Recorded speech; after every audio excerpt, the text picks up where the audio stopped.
right in with language arts, and we are ready for lesson 9. So language arts, lesson 9. Okay, we're going to start with just a little bit of review. First of all, what do we capitalize? We capitalize the beginning of every sentence. The word I, names of people, names of pets, and names of God. What are the silent letter combinations that we have learned? So I have some of these written right up here on the board. We have KN. KN says what? KN says N. GN says N. WR says and NB says So the K is silent, the G is silent, the W is silent, and the B is silent. What are the 3 sounds that ED can make? So this is something that we've learned quite a while ago, but what are the 3 sounds that ED can make? ED can say t, it can say d, or it can say ud. So ED has the 3 sounds, t, d, or ud. Okay, what are synonyms?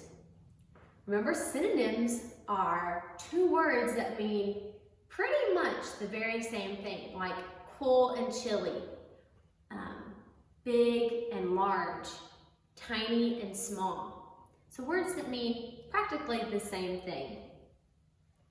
How do we know when to use TO or TWO when using the word to? Remember that TO means action, doing something.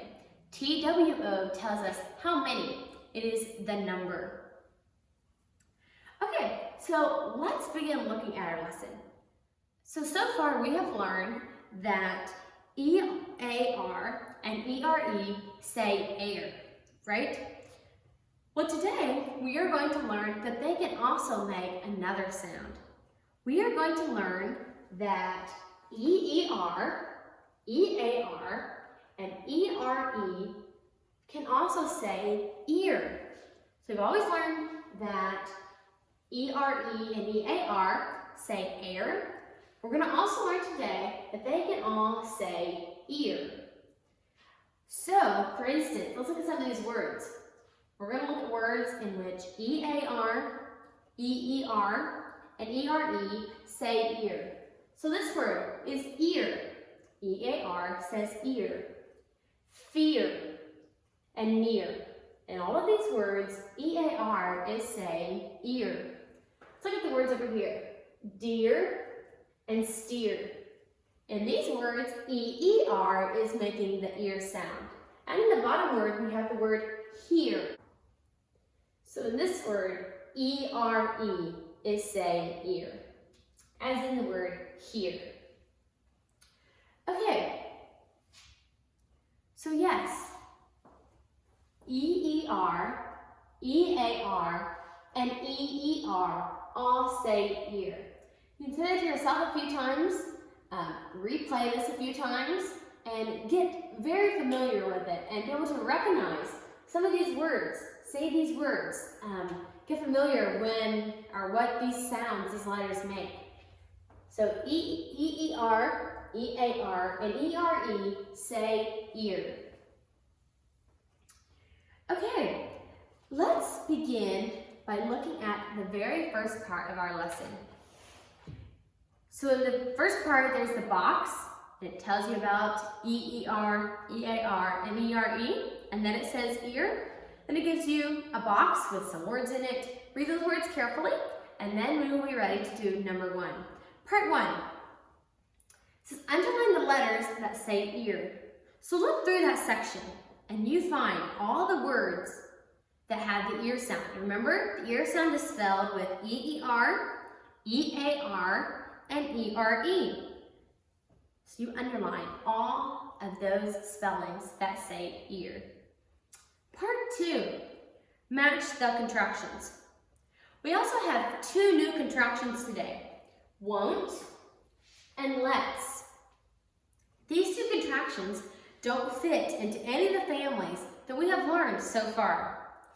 Let's is a contraction made up of two words, let us. So yeah, it's just the same as all the other contractions. Let's is made up of the two words, let us. Now, won't is a tricky one. Won't is made up of the two words, will not. Now, that one is extremely different from all the rest of our contractions. All of the other contractions that we have learned so far always begin with the first word that they are made of, such as in let us. See over here, it begins with let again. So let us and let's. The first word doesn't change. Whereas in the contraction, won't, for the words will not, we completely change the letters, change the way we say the word, and it completely changes it. So, will not, the contraction for will not is won't. So, I'm going to give you an example sentence. So, in the sentence, Toby will not come to school today. Another way you could say that, you could change will not to won't. Toby won't come to school today. So, will not, the contraction for will not is won't. I know it's different, so practice that a few times. Won't. Won't, and look how it's spelled. W-O-N''T. Spelled a little bit differently, but that word is won't. So, in part 2, match the contractions. You simply match the contractions to the two words that make up the contraction.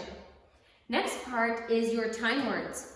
Practice your words, have someone read them to you if you would like to, and practice them, have somebody time them, and write the amount of time that it took you to say these words. Okay, part 3. Match the words that mean the same. So this part you are finding synonyms. So you draw lines between the two words that are synonyms, or words that mean the same. Part 4, we remember. Write 3 sounds of ED. So write the 3 sounds of ED. So what does ED say? The 3 sounds that ED can make. Write each of those on those lines. Part 5, write OST and OTH to make words. Remember the OST says ost, OTH says oath. So you add one of those endings to each of those words and you make a word. Part 6, underline the correct words. So in part 6, you decide TO or TWO, and then for the last one, A or AN. Look at those carefully. How are they using to? Are they talking about action, doing something? Are they asking for the number, how many? And then for A and AN, when to use A, when to use AN. Remember that we use A before a consonant and before another vowel. Part 7, underline the root words, box the prefixes. Do that part carefully. Part 8, write the words in alphabetical order. If it helps you, underline the first letter of each of those words and put those in alphabetical order.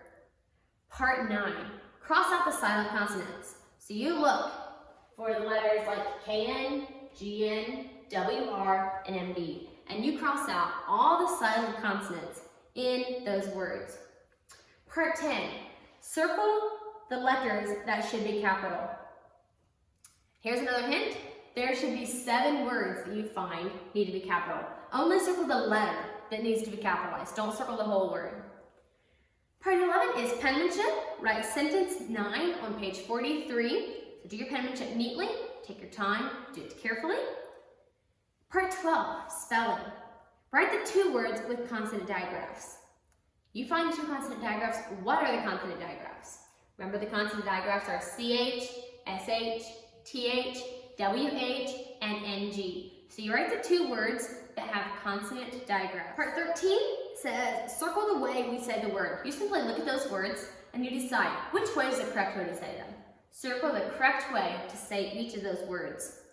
Part 14, write a sentence with thank.